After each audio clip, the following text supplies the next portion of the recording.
Hello, folks. So today is Peter Block, who I've been reading his work for years. A lot of people in co-working have referenced community, the structure of belonging, which is really details on how to build community, that ever catching smoke in the jar thing, and what it means to a local neighborhood. And I know a lot of you listening to this have read that book and worked out how can I piece together my co-working space or my neighborhood space, and what does it mean to the local community. And I would say a lot of what we talk about in this podcast is like the compounding effect of getting to a stage where a co-working or neighborhood workspace is even more of essential civic infrastructure, as we like to say in grand terms, but like it's getting people connected in the local neighborhood.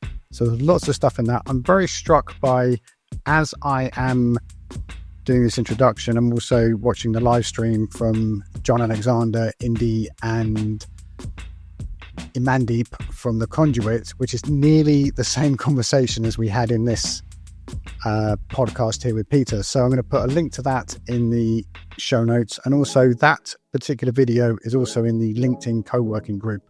And all of these things is what we'll be talking about in the Unreasonable Connection event going live, which is on the 24th of February in London, which is 150 community builder co-working people.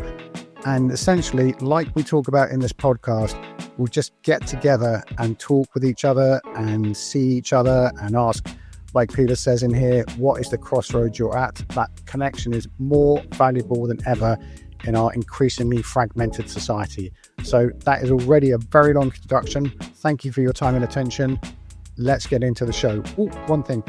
Somewhere through this, Kofi called me, so you will hear a phone go off. And it was more fun to leave it in than take it out. So let's get into it.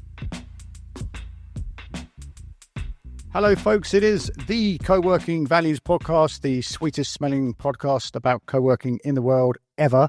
And in my luxury studio today is Peter Block. Peter, what are you known for this week? And what would you like to be known for? I would like to be known for loving uncertainty, gratitude, being kind from time to time. And I learned I can type and I can talk. That's enough. I was waiting for that. There's so we've been talking before we actually press play lots and lots and lots. And I think because I want to tease out a conversation about how people who run co-working spaces, whether they're owner managed spaces or big shiny places with helicopters, how they can be useful in their neighborhood. And I'm thinking it's not just about what type of building it is. It's about, like you said, you know, the intent of the people who put that building up and how do they get into the neighborhood. And I'm trying to get the question here about the market economy versus the creative economy, because that, I put that in my newsletter, has really given me the language I've been looking for a long time. So maybe that's the place to kick off, because I've got this web of notes to get through. Well, I think I like the way you set that up. And it's a welcome center, and it is an alternative to individuality, alternative to upward mobility. And to me, the market economy, we think, is the way we are. We think it's who we are. And the market economy is fine, but it has a set of values that commodifies us. It turns us into objects. It turns us into consumers, audience, Gen X, Gen D, Gen R. We label each generation according to what are we going to sell them and how we're going to do it. Whereas co-working, with the word co, you invite people into something that we can produce together, and the word creative economy it's much larger than the market economy. It's what people are doing to be part of a life they want, a place they want to inhabit. It's just that it's not monetized. And so, at least in the United States, all we care about is what can be monetized. Gross to net, the front page of the New York Times every day talks about how is consumerism going? Have we lost confidence? Have we gained confidence? I mean, we just had last Friday what's called Black Friday, and it dominates the news. Is how much did people buy on Friday after Thanksgiving? It was named Black because that's when the retail stores start to make money, is the day after. And they call it Black Friday. I'm in the black now instead of in the red. But what you represent, what the creative economy represents, is people that are actually producing with their own hands, their own relationship, their own hearts, what matters. What matters is health, youth, safety, the environment, the planet, livelihood. And so that gives me a place to put my attention. Say, we're here to build a creative economy. Do I want my business to be successful? Yes, I do. But that's a means to what matters. It's not the point. And I think that's why I love who you are and what you're doing, Bernie, because you are giving your life to the co, where most of the world is giving their life to the working. Thank you. So leading on from that end bit made it even better, is I've met so many people I've worked with and they've gone, oh, we want to be doing it like this company.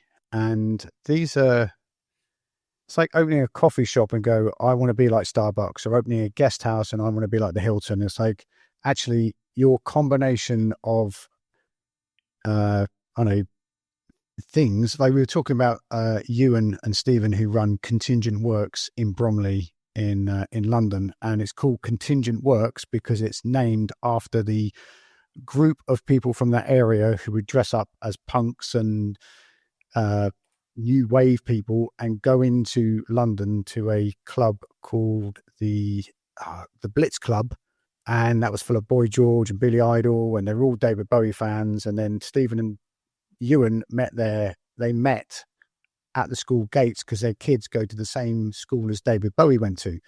And then they called it Contingent Works, and it's in a carpet shop in Bromley town centre. And it is a place with desks, but there's so much more going on there as well. So you see how easy it was to tell that story just off the top of my head, whereas glass factory owned by, mega venture capital is really hard. But I see people who go and they go, I want to be like that. But actually, the reason it's so easy to talk about Stephen and Ewan is because they've gone with in there. I'm heavily invested in David Bowie, but when you go in, it's not another co-working space. It's got their spin on it, and I'm sure there's other things going on there about how they put it together. But it's unique. I've just said the same thing 12 times, so just save me, Peter. What they do is they're creating an experience. And most of the culture thinks we want to create knowledge. We want to create scale. I want to be right, research. And what you're doing, you're in the domain where the experience is the point, where you walk into the room and you feel welcome. And you feel like maybe I belong here. I didn't come here to be entertained. I came here to create something useful with others that I care about.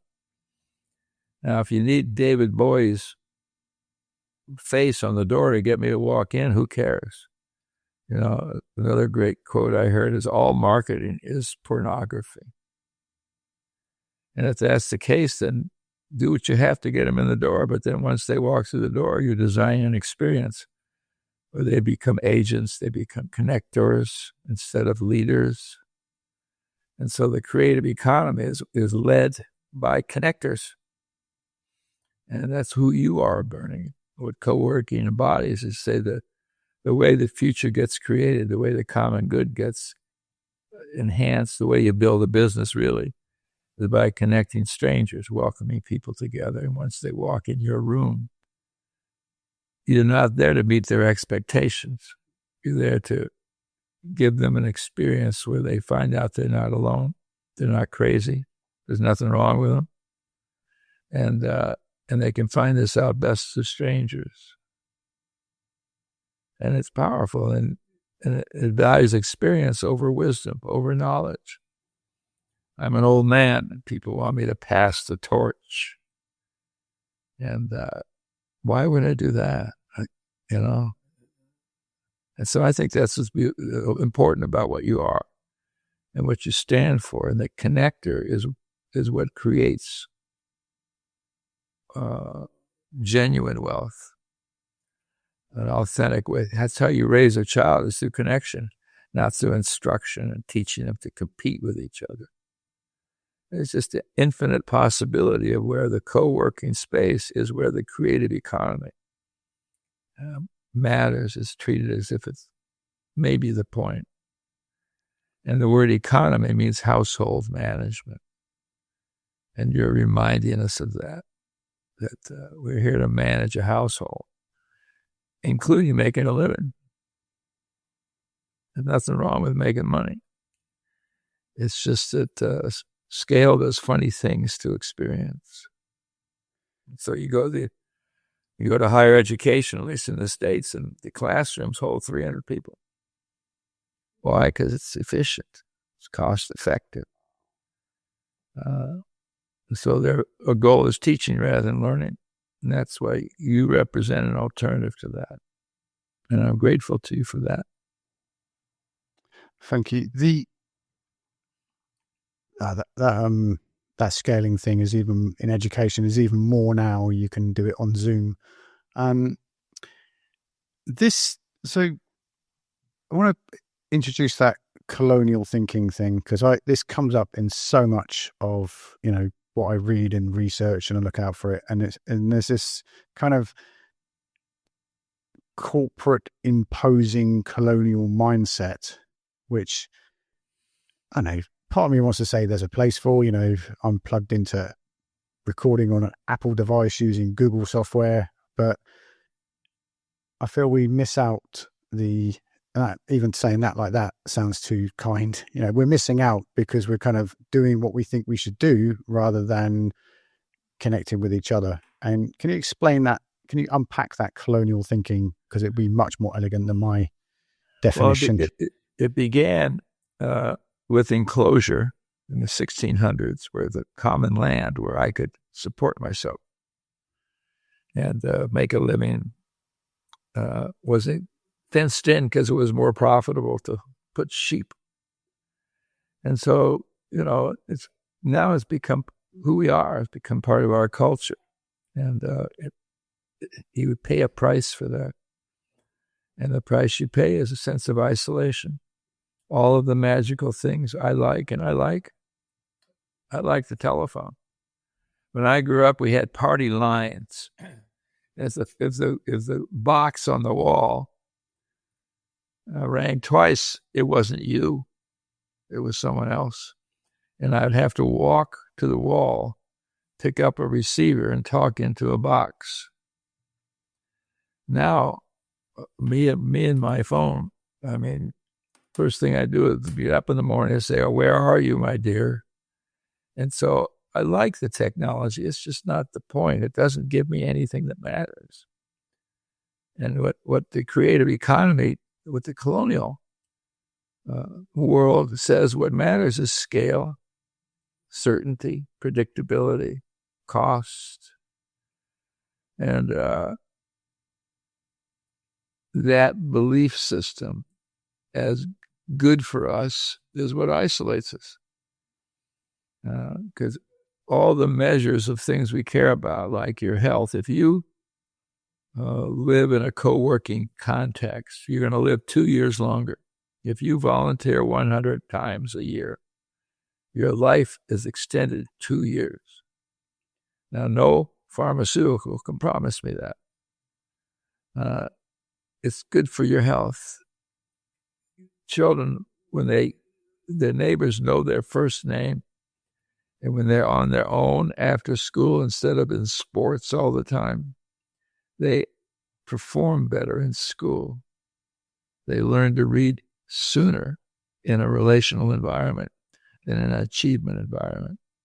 And so there's a cost to the colonial mindset. And it happens as soon as we globalize. And you can't say, well, left or right, Republican. It doesn't take you anywhere. It doesn't explain anything. And what's happening now with the rise of dictators in my country and elsewhere, people have lost faith in what they believed in.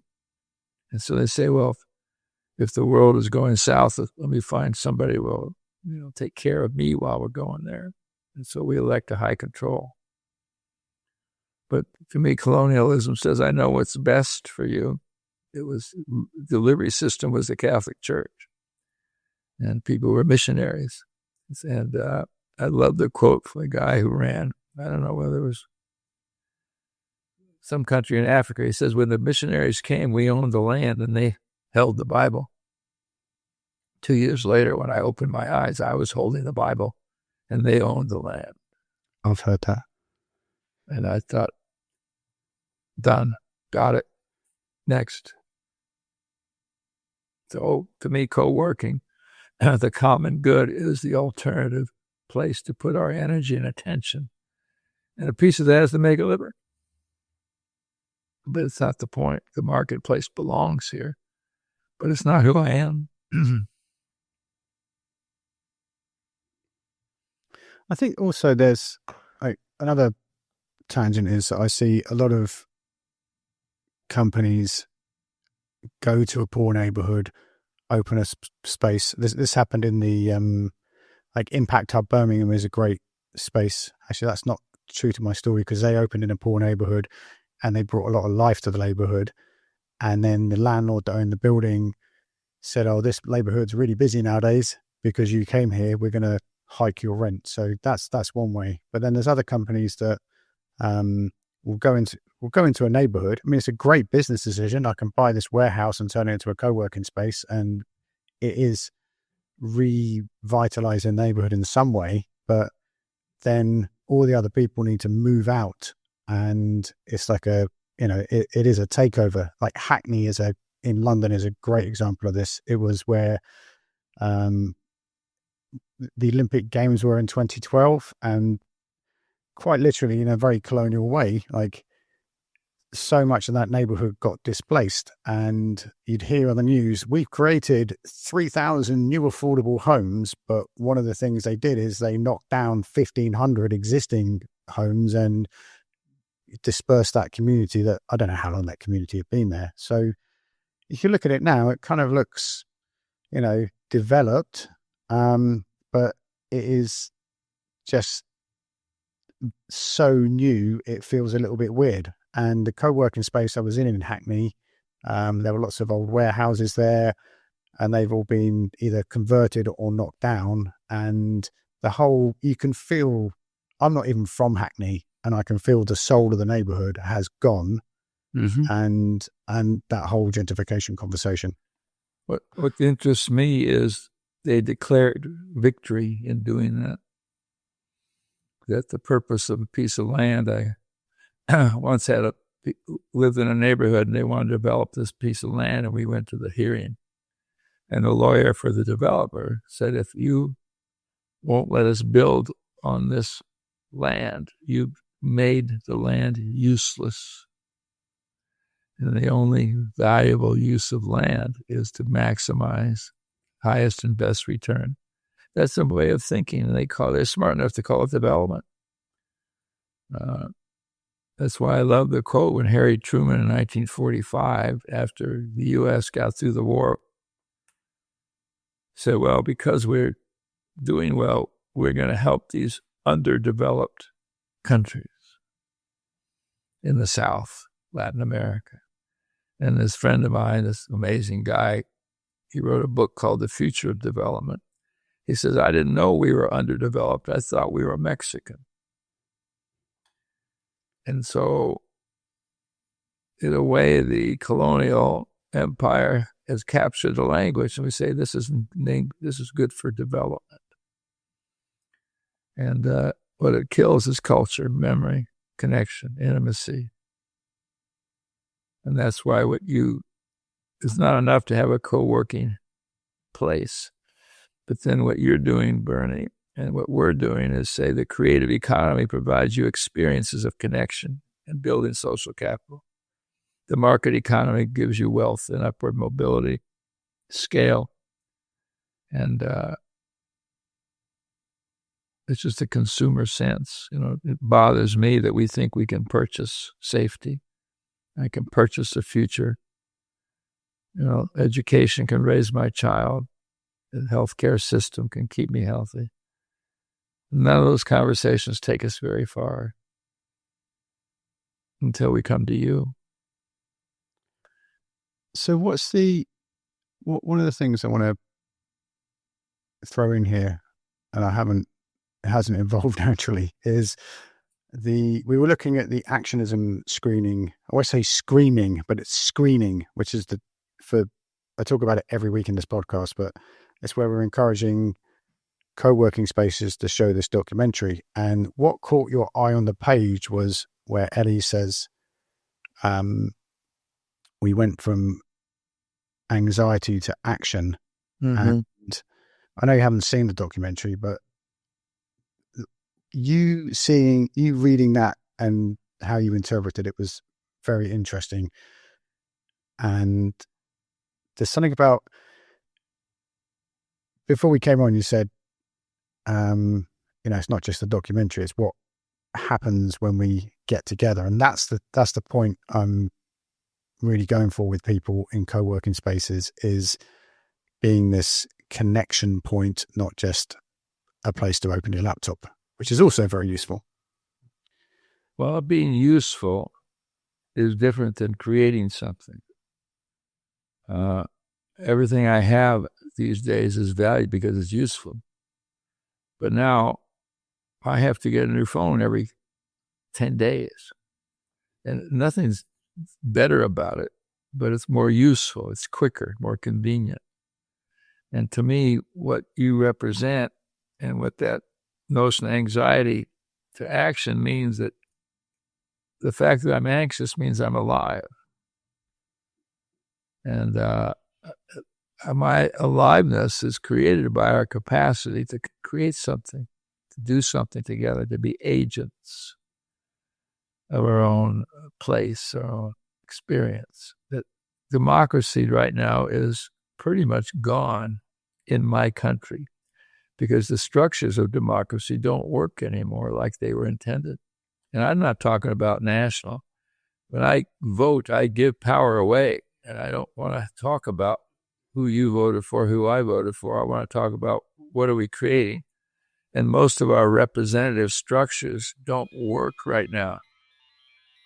Whoops. That's your conscience calling. That's keep talking. We'll pretend it never happened.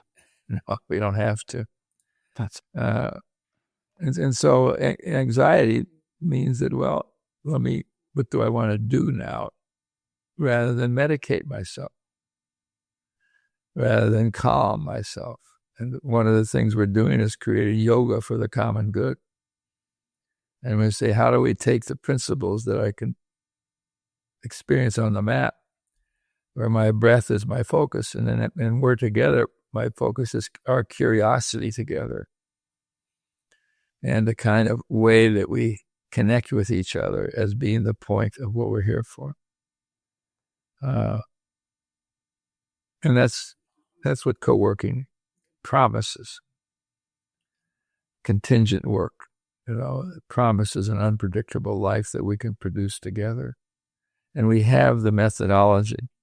The structures for democracy no longer represent us. We hold a council meeting, they're up front, they're on a platform, they have microphones, I'm lined up with citizens. They hold their meetings. In the last 10 minutes, they say, anybody have any comments? And so that we have to give life to create structures that value us individuals. And the church is going through that now. the church in the U.S., there's 100,000 churches are going out of business in this decade. And I think it's because they've forgotten how to embody what they believe in. I love the church because I love its language, compassion, love. It's just that the colonial mindset does not give us the experiences of compassion and love. They would rather market compassion and love. And if you look at the commercials on television, in the U.S. at least, you don't even know what they're selling. Everybody's happy, loving each other, with each other, jumping up and down, swinging things, catching things. And at the end, they're selling shoes. Oh, at the end, they're selling the perfume. They're selling men's deodorant. Oh. And so even our desire for compassion and the words that the church embodies gets commercialized so quickly. And the common good is created every time we do something for its own sake. I think like something, and I'm not the only one, this is, something that's been around a long way, is a neighborhood space, a co-working space, whatever you want to call it. Now there's like in the UK, we used to go to church on Sundays, go to the pub on Wednesdays, and when I grew up, there were youth centers, there were community centers, there were places to go, and now they're all like cell phone shops or Starbucks, or they've been sold off, and there is places to go, but there's not really, like, something you said earlier made me think of so many, in the 70s particularly, so many DJs and bands were started in working men's clubs and community centers, and Carl Cox, the DJ, used to put his DJ equipment on a bus and drive across London to do a gig. And the people in the Contingent Works, like Spandau Ballet, started in a downstairs club they rented on Tuesday. And there's not many places you can do that in London anymore, because everything's like, well, there's a reason for that. homogenized. As soon as you believe that the market economy is a measure of well-being, you're going to want to maximize income from every piece of land that you've got. And community is a slow path to commercialization. I like the friend of mine, Dan Joyner, said that the change he's been a part of in schools been slow, all right, small, and underfunded. Well, the market economy thinks that's a mistake. And it's just it's the conditions we're living in, and we can't get anywhere by seeing they're not the cause of the problem. They're a symptom. And the problem is you and I deciding to come together, and what kind of experience do we want to have with each other? And we have to be intentional about that. And no matter why we come together to watch a documentary, to listen to David Bowie's Fourth Generation. Like, one of the things we're doing now for performances in music is stopping halfway through and breaking people into small groups and saying, okay, you've been here for an hour, you've listened to the 6 songs. How is that landing on you? What is this performance meaning to you in the middle of it? Not when it's over. And then what happens is you have 4 people stand up and say, would you tell me what struck you in the conversation you just had? And it changes the room. And if you ask the performers, they say, I like the second half better because we felt connected with each other.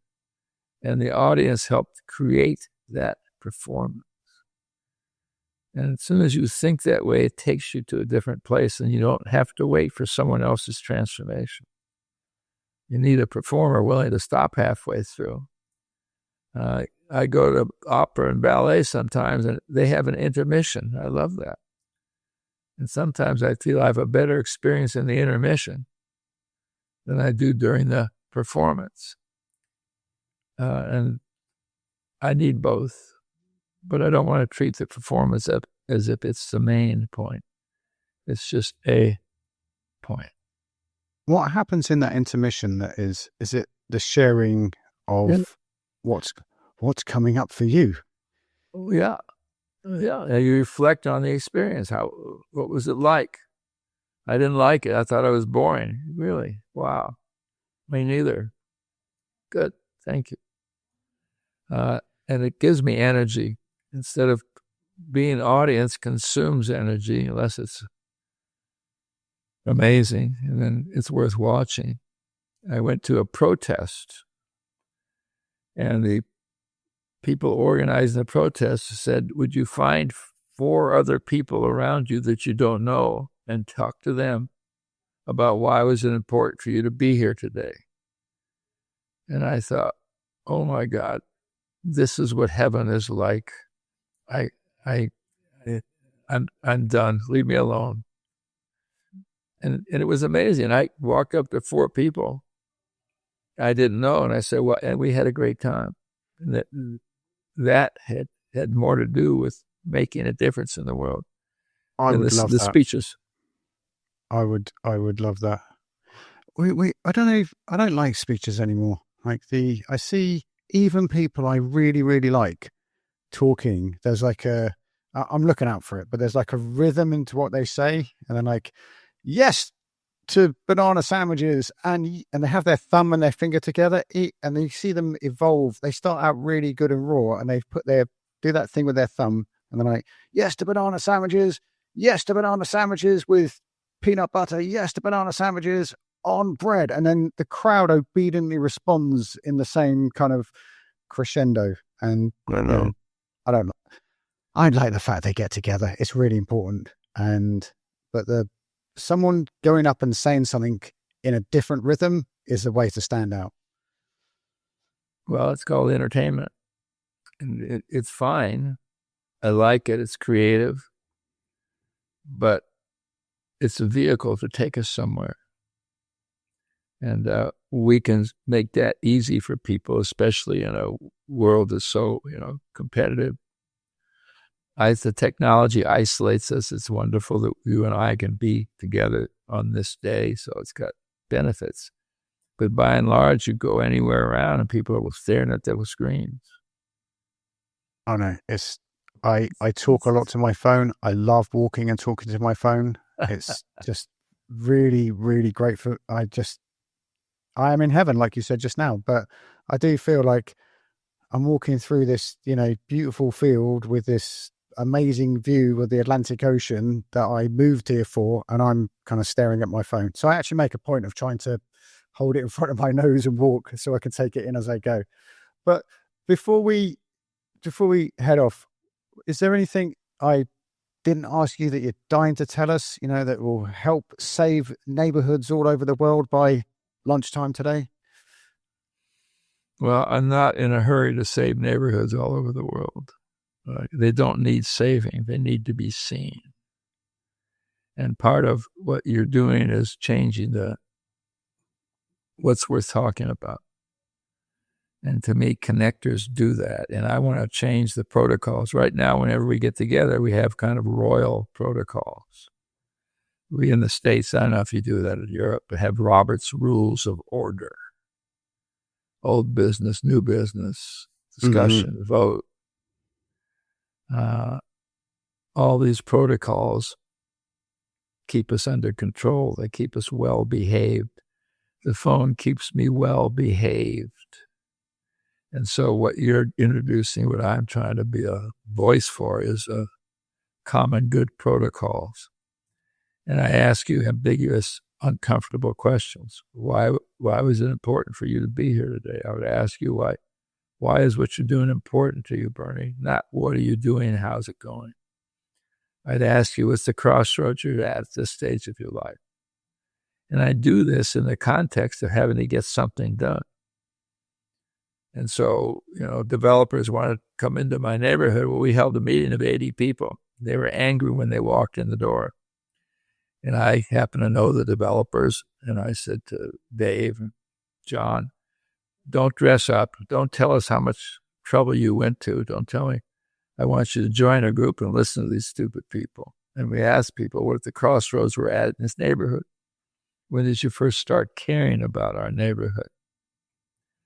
If we're going to build something, what could they build that you would affirm who we are? And they say, well, so far from the street. They had very practical things. Make it look, don't go so high. And by the end of the hour, they weren't angry any longer. They felt connected. And Dave and John, the developer, said, thank you for coming. I got it. So we need to introduce connecting or communal protocols. So every time we're together, people's voice and connection with each other is the point, and I'll lie, cheat, steal to make that happen. Come and be entertained. Come and watch a documentary on ACTionism. Good, you're in the room now. Before we start, would you talk to the stranger next to you? I used to do this with keynotes, and I would say, before we get to my presentation, I have two questions with the person next to you. One of you, would you say, if you had a aging grandparent who's about to die, what's the one question you have? Wow. Okay. And the other person, I said, if you're about to die, what's the one piece of advice you'd give your beloved grandchild? And they would do that. They'd say, what the hell, where's the keynote I came for? We'll get to that. You're not meeting my expectations. I know I'm not. Thank you. And when they do that and have that conversation, it takes 3 minutes, 4 minutes if you're feeling lazy. I say, how many of you got an answer to your question? And everybody in the room, half the room raises their hand. And as soon as you do that, the room changes. They realize they're here to help create. Now, here's the ideas I came to share with you. And so what we're doing is selling common good protocols to replace the royal, imperial, colonial protocols, which are designed for order, structure, speed. I was on a public radio board for years, and every time we met, he said, I promise to get you out of here by 5:25. And I thought, oh, that's what you have in mind, is to get this over with? And he did. And I never knew the other board members because we were too busy being efficient, being effective. That's the thing, isn't it? Yeah. The efficiency. Anyway, what you're doing is politically important. It extends people's lives. And what's important about how you're doing it is you're saying it's the experience we're giving people. And co-working is a context where that experience makes more sense than most buildings and boxes I walk into. And you find it everywhere if you're looking for it. There's something called pocket neighborhoods that Ross Chapin did, and he's done it 200 times, where the houses face each other in a circle, that the cars are parked over in a garage by the side. It's not the front. You don't drive in your front door. And then it's designed as a common space. And so wherever you look in architecture, churches, working spaces, you see the seeds of the commons, seeds of co. And that's why I so appreciate how you're using the technology, Bernie, to give people an alternative experience. And we do Zoom trainings all the time. The first thing we do is start with a song. And if we have a guest speaker, we have them to pick the song. We play the song, and then we say to the speaker, Peter, you had us play Summertime. What does that song mean to you? And then we say, thank you for coming, Peter. Thank you for being our guest. And now we're going to break people into groups of 3 and say, why is it important for you to be here today? See you in 8 minutes. I say, okay, now, Peter, what did you come to talk about? Okay, thank you. 15 minutes. And so no matter what you're doing, there's always the question of how do I organize this experience so people who showed up find each other in the context of co-working, in the context of connecting, in the context of the community book. I get calls from students all the time. We're reading your book. We have to write about it. Would you talk to us? Absolutely. And then when I talk to them, they always have 7 questions they have for me. And I say, thank you for the questions. I'll answer them in a minute. But before we go on, would you tell me why this class you're taking matters to you? What are you doing? They must see that coming. They must go like, oh, we're dealing with this guy. He's going to asshole. He's going to turn it on us. But then I give them, I say, okay, I'll take your questions, because the Q&A is the format that we're used to, but it's a colonial structures. If you have the questions, people say, will you be my mentor? And I said, I've already raised 5 kids. Leave me alone. Now, you want to be friends, happy. Let's save me from being a... But that's, let me jump in there, and then let me have to disappear because I know it's running out of time for you. But when you have, like we did with, John Alexander, he's, me and him sat on a stool and he did Q&A, and it's great. But even then, it's like if we were all in small groups talking, more would come out of it. And he would think that too. Like, it's an established thing of like, there's nothing wrong with it. But people talking to each other, like you've just, said, is where the magic happens. And if you go on, that's where learning. It's not magic. It's where people learn something, where they decide they can use what John talked about. I love listening to people who have a way of thinking that surprise me. But until I engage it in my own way and customize it, I haven't learned anything. I haven't applied anything. Yep. All I've learned is, Bertie runs some great meetings. When's your next meeting? You gotta feel it. Well, yeah, and it's where people learn. It's where people get mobilized, where people decide to realize that their future's in their own hands. You're confronting people with your freedom. Your co-working spaces, the way you do them, are designed for liberation, not for productivity. Do I want you to be productive? Yes, but that's the easy part. The hard part is to create a culture and space for liberation.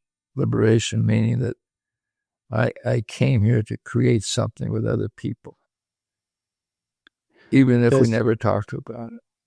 Talking of creating with other people, there's he's throwing me a lot of compliments in this podcast, and all that learning and way of thinking is coming from having conversations like this with people, because I'd hate someone to be listening to this as a one-off and think I invented co-working, which I like people to think, but it's not true. I invented co-working just after I invented the internet. Reclaiming local structures for local democracy we're going to put a link to the show notes in that, and I would encourage people to come to that. Could you just explain, I'm lost for words now. What's going to happen on that call, Peter? Is a quick way of saying it. Well, we just talk about where to give our attention. Stop thinking that who's in charge matters. Okay, they don't matter. It's the structure of how we come together that's decisive. For whatever I care about, this is not coming together just to end my loneliness. This is coming together to raise a child. This is to make my neighborhood safe. That's what democracy was invented when Tocqueville came to the U.S. and saw how connected we were to each other. When you came to the city where you're living right now, okay, you called it what? Galician? Galicia, sorry. That's what attracted you. You thought you came for the ocean, but you came because there's a culture that has a memory. And so structures for democracy are how we come together every time. And we always had that choice, no matter who's in charge.